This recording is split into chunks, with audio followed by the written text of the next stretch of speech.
how did you develop an interest in Rising Sun? It started when I was a student at McEwen. I was a drama student for Mr. Jerry Potter in one of his classes. And there was a student in that class that had different abilities. And McEwen at the time, I think they still do, had a program where you could sign up to be their buddy. And I thought, well, that's kind of odd. I have to sign up just to be a friendly face, but of course, sign me up. And through that whole semester and that interaction of me stepping up into this peer leader position, Jerry said, "Hey, you might like to be part of Rising Sun. You were really good with that student, and this is what we're all about." And I met with Donna back in 2017. And my first, I think, 2 seasons, I think I was with 2 seasons as a rehearsal assistant. And then I got a full-time job, started working, but was always involved with Rising Sun in some capacity. I ended up doing social media for a couple of seasons, doing the Facebook posts on the Instagram, and um, when you guys were online, I was, during COVID supporting, would still volunteer for events, fundraisers that you guys had.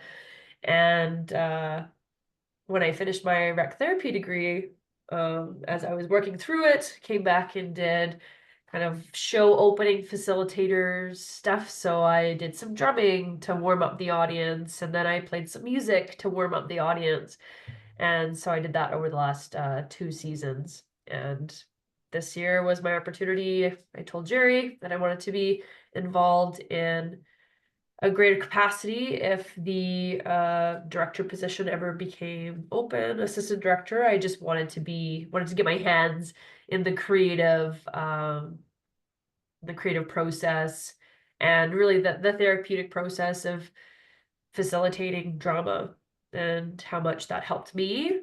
And I've seen it over, well, now 8 years, in the hands of numerous talented directors and this beautiful troupe members.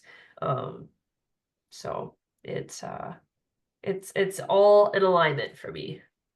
But why do you like working with people with developmental disabilities? What is it about working with them that you enjoy?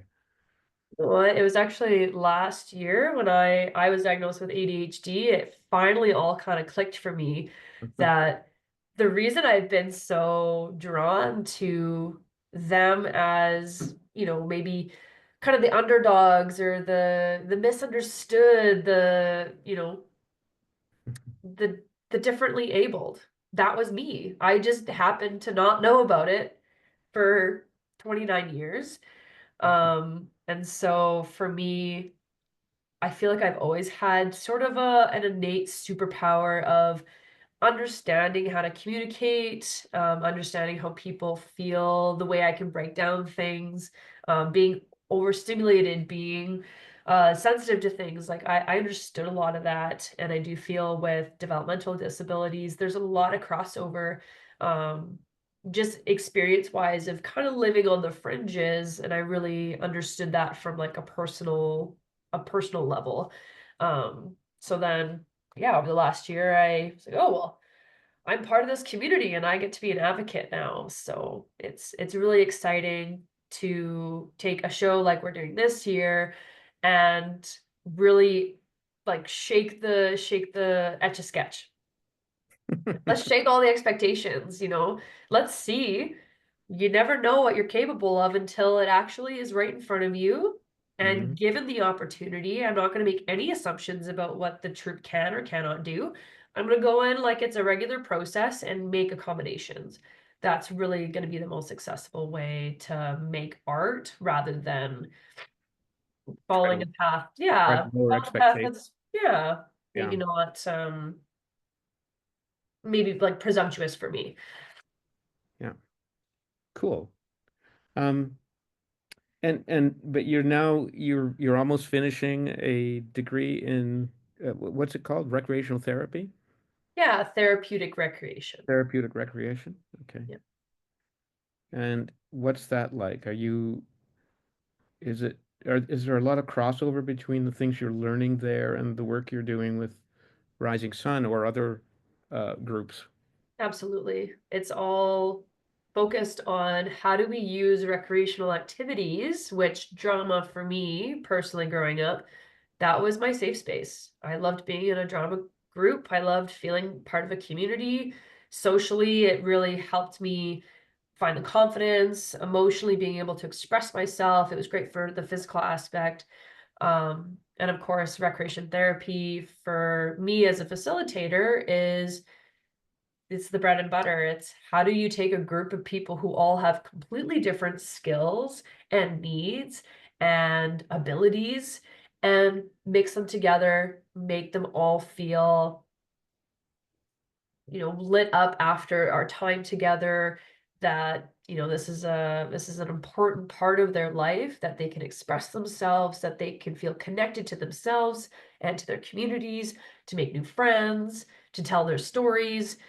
Recreation is a huge part of our identity, and I feel Rising Sun and the work that we do is absolutely hand in hand with being able to express yourself and be part of something, be part of a really supportive community. Um, you just naturally segued into with my next question, like Woohoo! um, what uh how are the actors engaging in the work? What do you think, what's the impact of the work that Rising Sun does with the group that you can see, and and how's it going in this particular show? I've gotten Two questions, lots of really. feedback from the actors themselves, but also the amazing troupe of support staff, volunteers that we have join us for rehearsals. The comment I keep getting is the energy is different. Like they're excited to come, they're excited when they're there. Even though some of it is challenging, some of it's very new, being able to go over what does downstage mean? What does a cue to cue mean? Like all of these theater terms, I didn't really shy away from them. It was just, we need to take a couple of minutes to Yeah. explain it because at the end of the day, they're all actors and that's what they aspire to be. And so it's really my job to bring them up and provide the space for them to really grow as actors. Um, but there definitely is this excitement. Um, everybody is happy to be there. It even despite things that are going on in their personal lives, the fact that they still show up even though maybe they have a headache or they're not feeling super great that week. There's just this mutual level of respect and care for one another too within the group. Um, and really trickles down from the leadership and the leadership team within rehearsals that we're all there to support them and put them at the forefront. And really without them, there is no Rising Sun. So for me, it's that excites me and they fill me up and we all just fill each other up. What's this show particularly? How did you talk to me, talk to us a little bit about how the show is developed? So first rehearsal we had back in October, we basically went round robin in our circle. Hey, what do you want to learn this year? What are some skills that maybe you want to learn? What do you want to do on stage? What do you want to show our audiences? And we kind of started with that. And I went home later that night and was looking at a list of very, very diverse things. There was music, there was puppetry, there was dance, there was singing, there was costumes and props, and they really wanted more of the theater aspect. And so I'm looking at this and I'm thinking, you know what? If we do a backstage theater show where we're very open and honest about the fact that we're making this show, and that's what the show's about, that not only allows us to open all of these doors that they wanted us to open, Yeah. but it also gives us the permission to not be perfect. It gives us the permission to make mistakes on stage, and for that at the end to say, yeah, that's part of the show.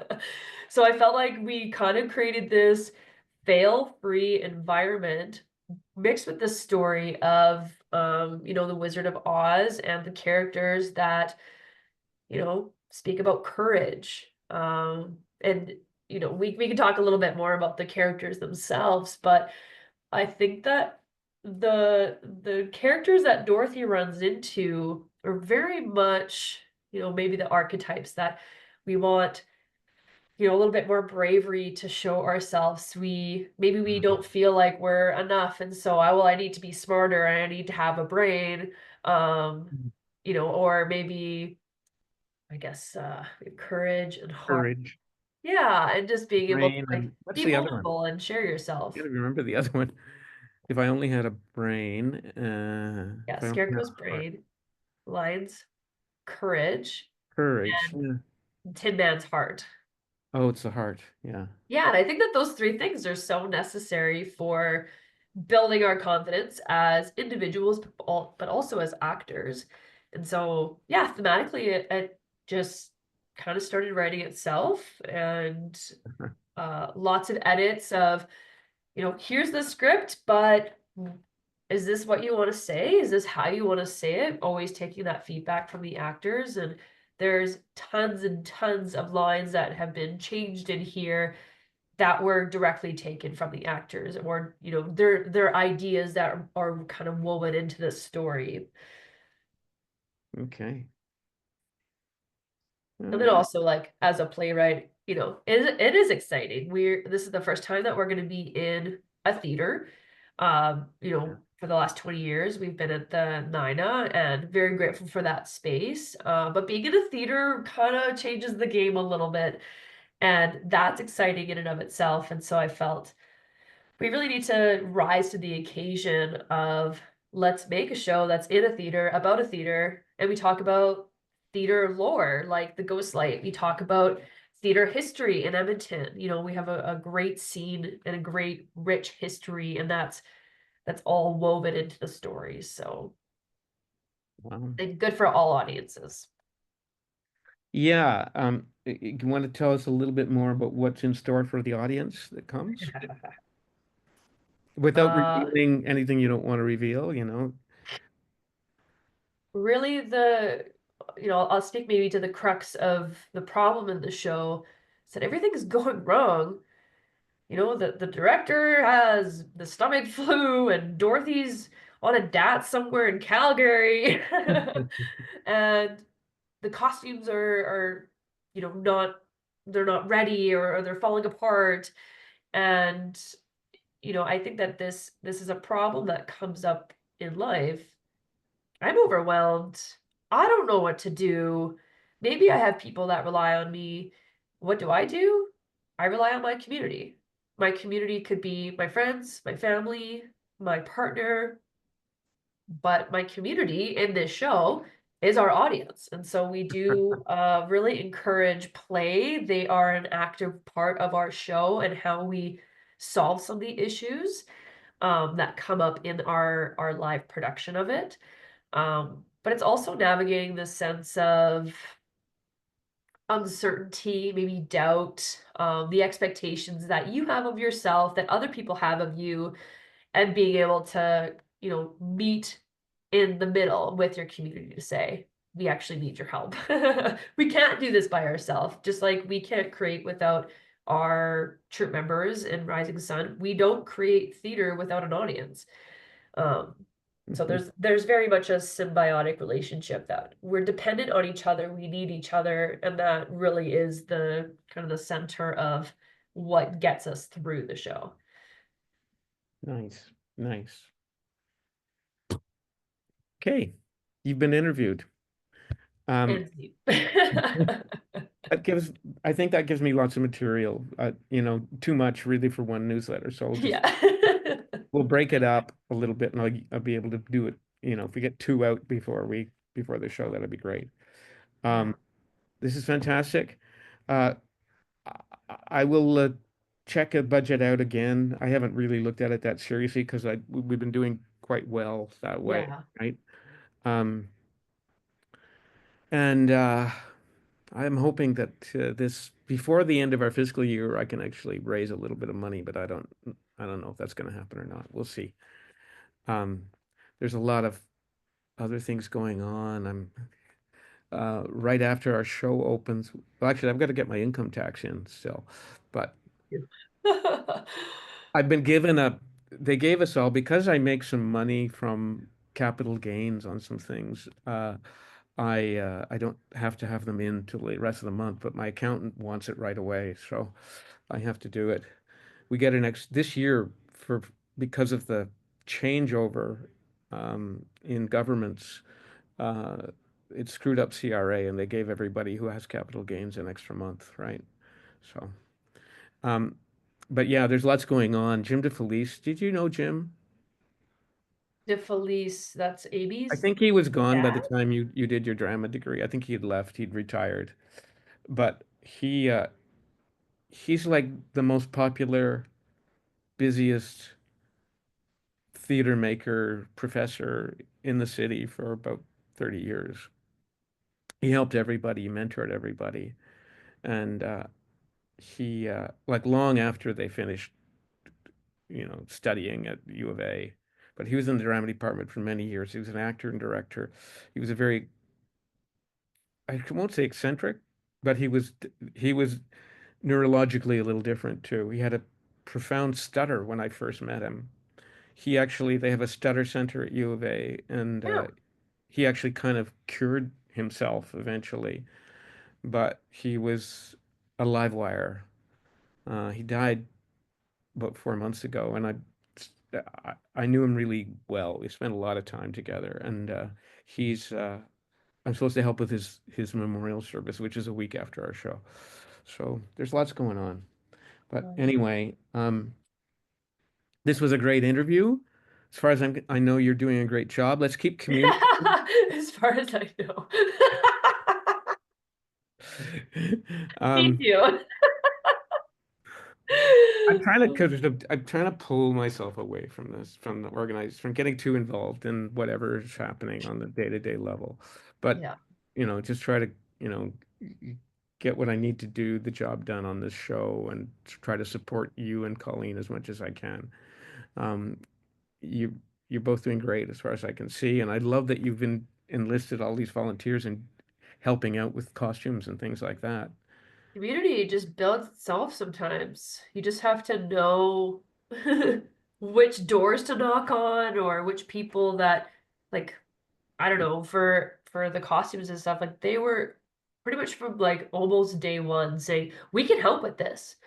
So it's like Oh, just that is great. turn your ears on. Maybe like for me, it's like, yeah, sometimes it's like letting your ego step out of the way of like give that up to other people. Let Yeah. them run with it. Like please, please, Yeah. with Yeah, you have his to wizard know. head. You You have, go. I'm not married to anything. I was married to a you have to let go little of circle on a control, stick. especially with this theater. I mean, it is different from standard professional theater, even small professional theater, where we were a little leery of using volunteers for a lot of things because you didn't know if their work was going to be up to snuff, if they were going to meet deadlines, all of those things. That when you're paying somebody who thinks of themselves as a professional or aspires to it or something, they've got deadlines, you've got expectations, and they usually meet them. And if they don't, you don't work with them again, or you nudge them enough that they get it done. And you're paying people and who all want to get better and have careers and all of that stuff. So uh, it's an adjustment as we moved through these different forms of theater. This is kind of like a meld of community theater and professional and small professional theater. Yeah, And yeah, I think that's fine. yeah. Um, and yeah, we're doing pretty good work still after 21 seasons. God. Uh, I should say this isn't exactly the first time we've been in a theater, but it is the most equipped theater we've ever been in. In the first year, we did a show in Studio B, they called it, at the Fringe. It's their second space in that. in the new building of the Fringe when it was built in 2004 or three or whatever it was. Um, and we did a few shows. We went to oh God, we did one show at a in Rundle Park in this really weird space that was a raised theater, and we've sung our song. We did a song for another event, some big public civic event. I can't remember what it was, but that was all way back, right, in the very early days. And we used to perform in the training space at Skills, but they shrunk their office and we no longer had a space to work with. So about 12 years ago, I think 15 years ago, maybe we moved over to the nine and we just said, can we work here? And they said, where do you want to work? We don't exactly have a space. I said, well, we'll just use the gallery, okay? Which is, Yeah, like this year has been so exciting with them too, and being able to work with them more closely with, hey, can your people help our people? Like we're part of the same community, and it's been nice to kind of bridge what I felt was a gap between yeah. I still haven't met Maddie, but Oh, really? Janice, yeah, like we've been in emails and stuff, but you know, being We've able to been doing have shows. that we're working on together, it's exciting. We've been doing shows with them for a long time, Yeah. um, and rehearsing there. And we used to pay them when we had it, but we don't. We haven't had enough money for a number of years now. And they're